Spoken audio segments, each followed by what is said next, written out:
Locked On Podcast Network and Odyssey present Locked On Sports Today. The Damian Lillard era began in Milwaukee with an absolute bang on Thursday night. Also, what did Baker Mayfield have in store for the Bills? And this could be the last week we see Derrick Henry with the Titans. I'm Peter Bukowski, starting your day with the can't-miss stories and biggest debates in sports. You're Locked On Sports Today. Searching all major sports. Found. Let's start with the biggest story. In one of the most auspicious starts for any new player in team history, Damian Lillard scores 14 of his game-high 39 points in a Bucks thriller.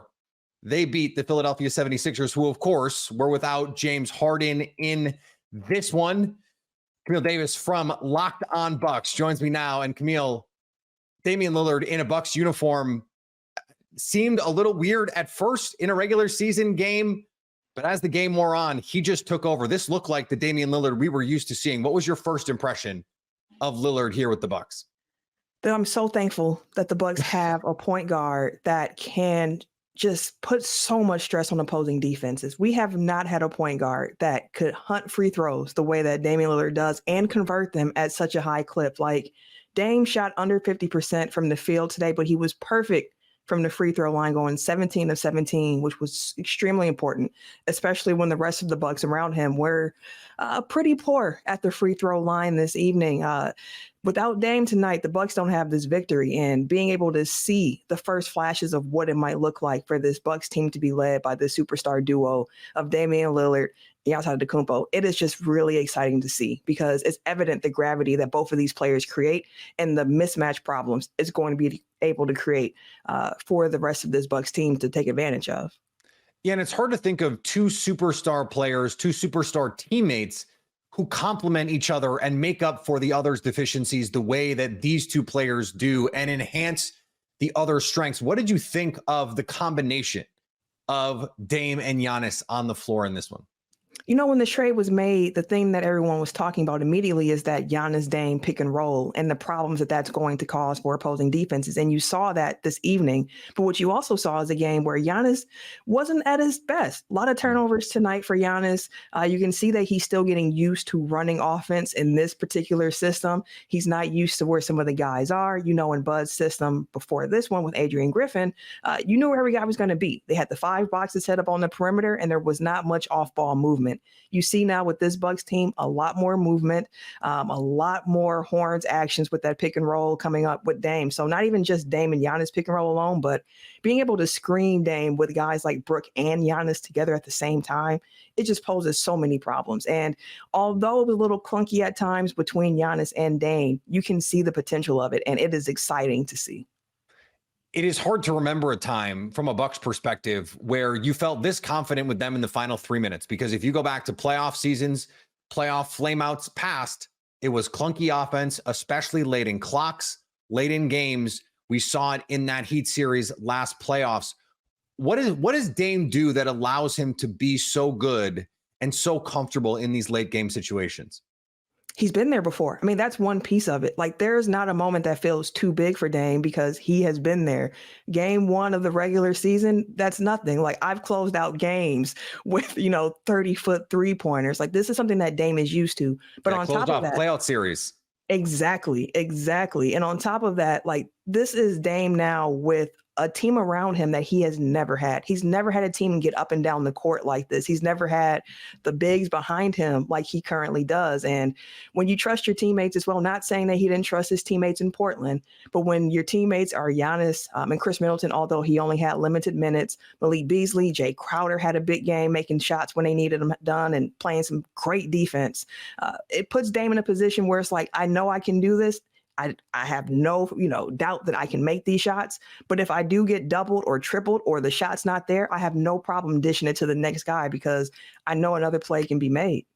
Stay up to date all year on the Milwaukee Bucks by subscribing to Locked On Sports Today and Locked On Bucks on your favorite podcast app and on YouTube. Thanks for making Locked On Sports Today your first listen. Coming up, how did the Buccaneers fare against the Bills? But before we get to that, Deshaun Watson does not know how long he will be out. There's a lot of uncertainty in the world today, and it's important to be prepared. Maybe you're traveling overseas. Maybe there are events taking place that are out of your control. Don't let your health be out of your control. Jase Medical wants you to be in control, and that's why they have the Jase case.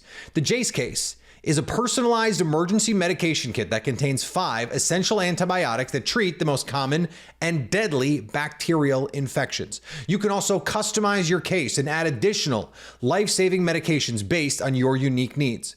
Jase Medical now offers customizability for your Jase case with dozens of add-on medications. Choose the medications that best fit you and your family's unique needs. You can also buy a gift card for your family or your loved ones so that they can get a Jase case of their own. Go to jasemedical.com and enter code LOCKEDON at checkout for a $20 discount on your order. That's promo code LOCKEDON at jasemedical.com. Cleveland Browns quarterback Deshaun Watson said he doesn't know when he'll be able to play again as he continues to rehabilitate his injured throwing shoulder. He also admitted he doesn't know how long the injury is going to linger. Watson has already been ruled out of this Sunday's game at the Seattle Seahawks with the rotator cuff strain to his throwing shoulder.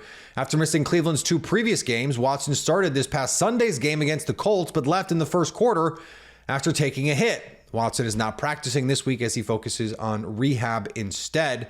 Browns coach Kevin Stefanski said Wednesday that an MRI revealed that Watson didn't re-injure the shoulder against the Colts, but there was residual swelling that affected his throwing. The Indiana Pacers agreed to a multi-year contract extension with coach Rick Carlisle on Thursday. He's 3 wins away from 900 career victories after the Pacers beat the Wizards to open the season on Wednesday. In his second run in Indiana, Carlisle has taken on a significant organizational leadership role with the president of basketball operations, Kevin Pritchard, and general manager Chad Buchanan. Pritchard said in a statement, "It goes without saying that Coach Carlisle is one of the most creative and successful coaches in the history of the league. So there was never a question that he continues to be the right person to lead our team." The Lakers looked for their first win of the season against a depleted Suns squad. This was a game, no Devin Booker, no Bradley Beal for the for Phoenix. And the Lakers did manage to win 195, the final score, but they were down by 12 and needed a 28-11 final score, of fourth quarter to get to that final score. So now that it's over, Andy, your impressions? I mean, they got better as the game went along, in the sense that I think, if nothing else, they did a better job of doing some of the dirty work and some of just the determination factors that were going to be required to win. They began doing better work on the defensive glass as the game went along. Christian Wood, who I know we're going to talk about, was huge along those lines. Christian Wood had a terrific game just in general. The offense never really clicked in this game, but I thought they did a better job as the game went along, just moving the ball. Washington Commanders owner Josh Harris, still feels weird saying that one, is bolstering the team's analytics department. The Commanders hired Eugene Shen as their vice president of football strategy. Shen will oversee their analytics as well as their software development on the football side beginning November 6th. Shen has been running analytics in the NFL since 2014 with 3 different teams, the Jaguars, the Ravens, and the Dolphins. Harris has strong analytics with the other 2 professional franchises he runs in the Sixers and the Devils. The Commanders were named as one of the least analytical teams in 2021, so Harris has some work to do to get them up to speed. And the Flyers hosted the Wild.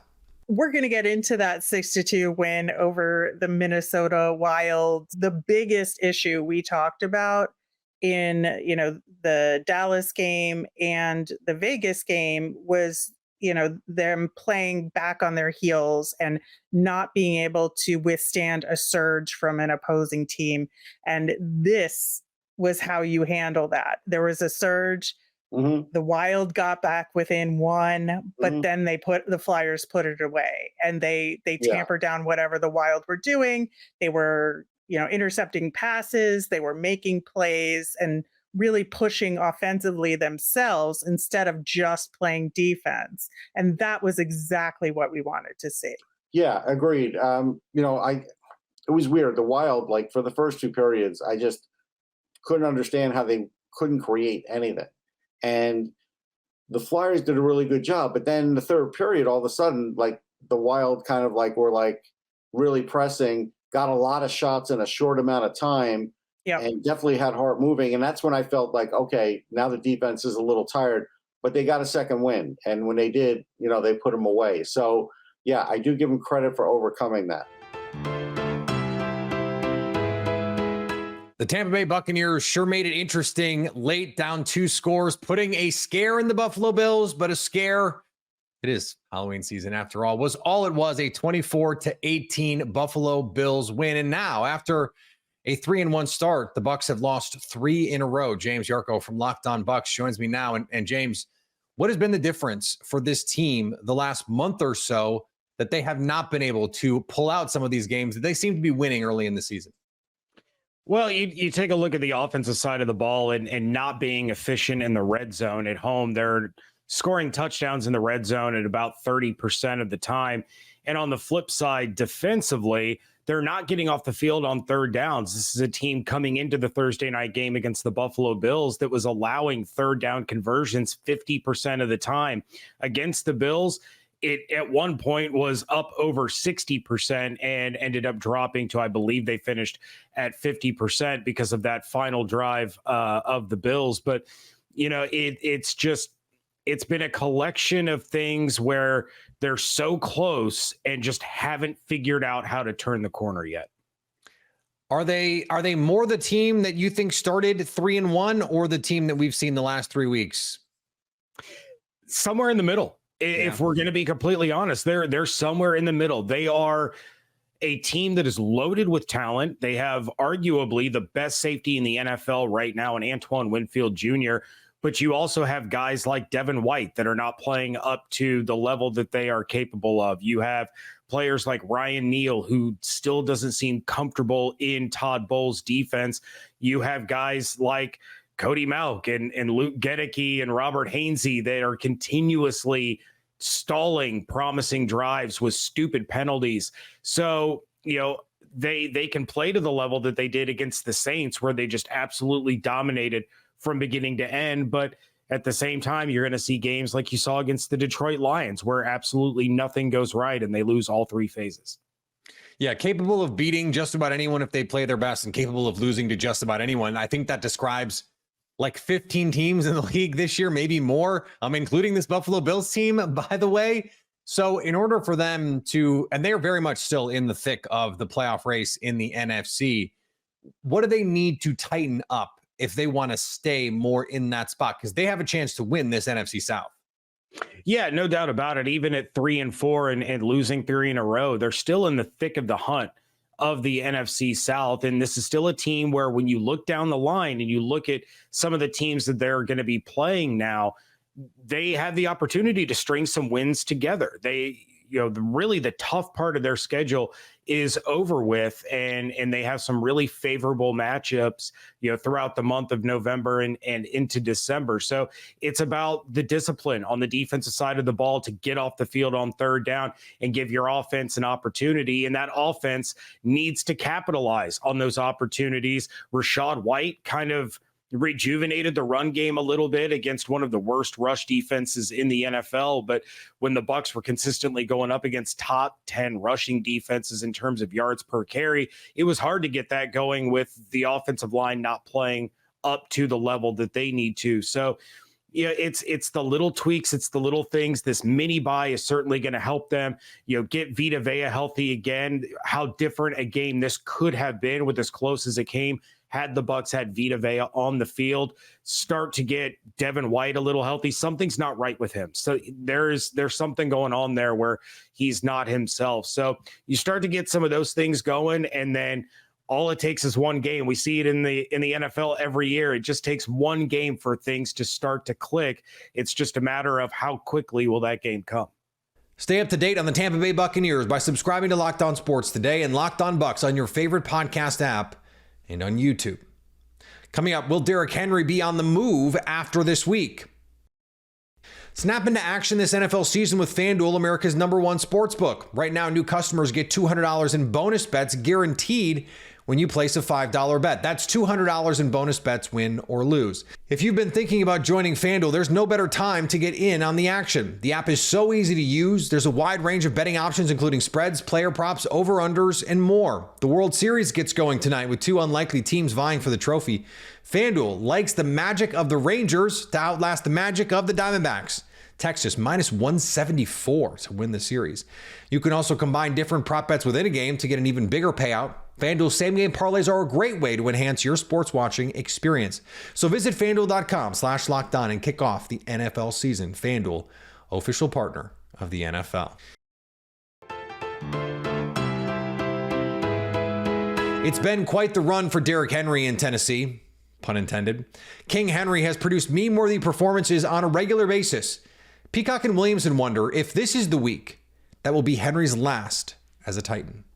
I wouldn't be shocked if there's a Titan or two that's currently on the roster that isn't by kickoff, and we'll see. I just think that Atlanta's in a better place. I think Atlanta's style of play travels well. Bijan should be fine and all that good stuff. I'm going to lay the points here on the road. All right, a few things here, especially with those running backs. And you dropped a little nugget on us yesterday that you're hearing that Derrick Henry might be traded. This could be the end. This could be the last game for Derrick Henry in Tennessee with the Titans if he's moved to Baltimore or potentially wherever by Tuesday in the NFL trade deadline.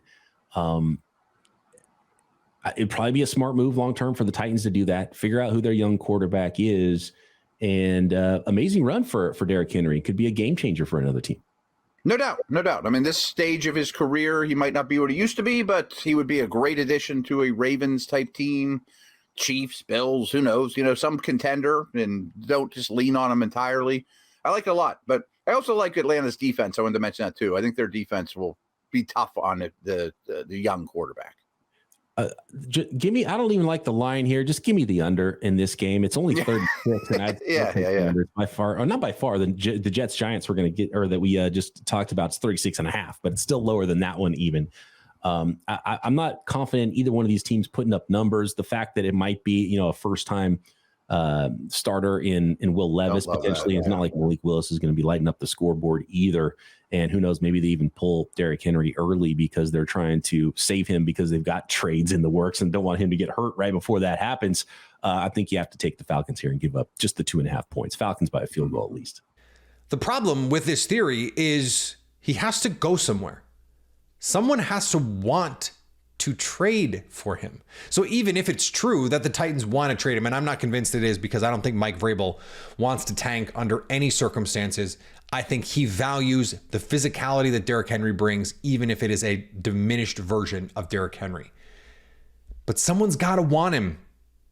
Is Buffalo going to revamp the way that they play football to bring in Derrick Henry? Are the Chiefs?